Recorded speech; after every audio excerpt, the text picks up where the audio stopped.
So what's going on, guys? We are the third attempt of macro photography. If you follow the channel for a while, you know that I had an assignment from Getty Images. I'm an exclusive contributor, and so from time to time they need some particular shot, and I started my journey with the Sigma 45mm f2.8. That was not a macro glass, and then it evolved. Eventually someone gave me a macro glass. I had to adapt to the Sony E-mount, and now I'm using extension tubes.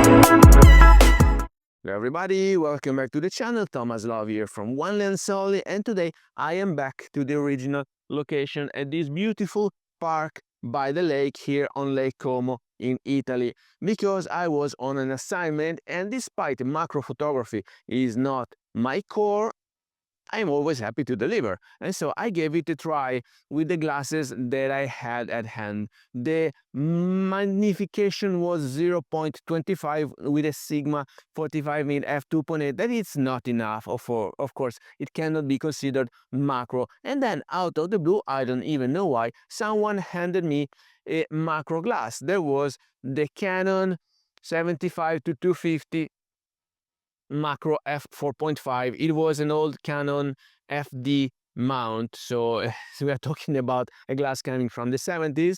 There was, I don't know if it was ruined or if it's just too soft, but I could not get crisp and sharp images, and so in order to deliver, I decided to do this investment and buy the JJC Extension Tubes that are of course not comparable to a macro glass. It's limiting in many ways the way I'm shooting, but it will do its purpose, it will do its job. And so I implemented those tubes with my Tamron 28 to 75 G2 f2.8, and I came back to shooting to the very same location to have comparable shots, and I will be showing how it works to mount the extension tubes, what is the end result, and we will be comparing shots.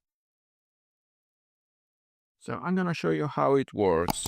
We have the kit here. It comes with this bag, which is completely nice because it helps you preserve it. And then you have the lid on top and at the bottom. And then you have two extension pipes, extension tubes. One is 10 millimeter, the other one is 16. And basically you just remove it, open the lid. We remove the other lid here. There's no lens inside, as you can see. It goes through, and then you just need to align the same way you would mount a lens. You align the two dots, and it's ready to be mounted on top of your camera. Now with this one, it basically changes the distance from the sensor, and you can move way closer to your subject and shoot macro photography. Alright, so this was the starting point with the Sigma 45mm and 0.25 magnification.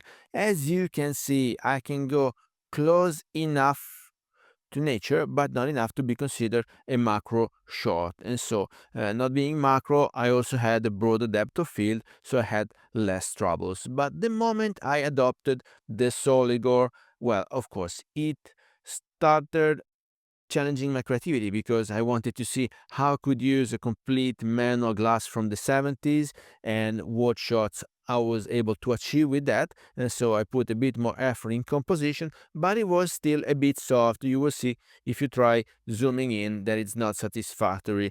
And so I adopted the JJC Extension Tube. And so now, as you can see, I mounted it on my Tamron G2 28 to 75. I had way better results because I can get closer to my subjects, and so if you zoom in, eventually you will see the pattern and all the cells of this nature, leaves and the seed pod here.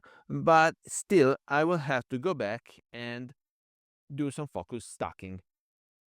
So what do you think? I think the results are stunning, or maybe I will have to go back again to shooting because it requires much more time. I need to be super stable, and I need to do focus stacking in order to have the great results that I want to deliver. But it's already a good starting point, because at least we have still autofocus, it's a great help because, as you know, I'm using glasses, so I can rely on the autofocus from the camera. And then we have many other things, such as I'm able to change the f aperture on glasses that don't have the manual f aperture, because on the Canon glass I did have the switch, but on my contemporary glasses, the Sigma and the Tamron, I cannot, so I need to have the EXIF contacts in order to manage the f aperture from the camera itself.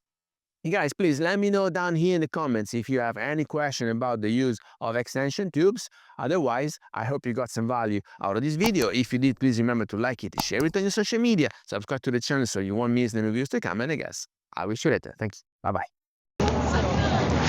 Life on Lake Como, guys. I think we can stay relaxed. We do enjoy our time open air here. Most of these guys are students, of course. I'm working a lot lately, open air. I love it. And I'm happy to share this location with you. I hope the quality of the video is good enough, because I'm using my gimbal and smartphone and an ND filter. Hopefully it's doing its job. With this much light, we don't need bigger sensors, and so it's kinda tolerable.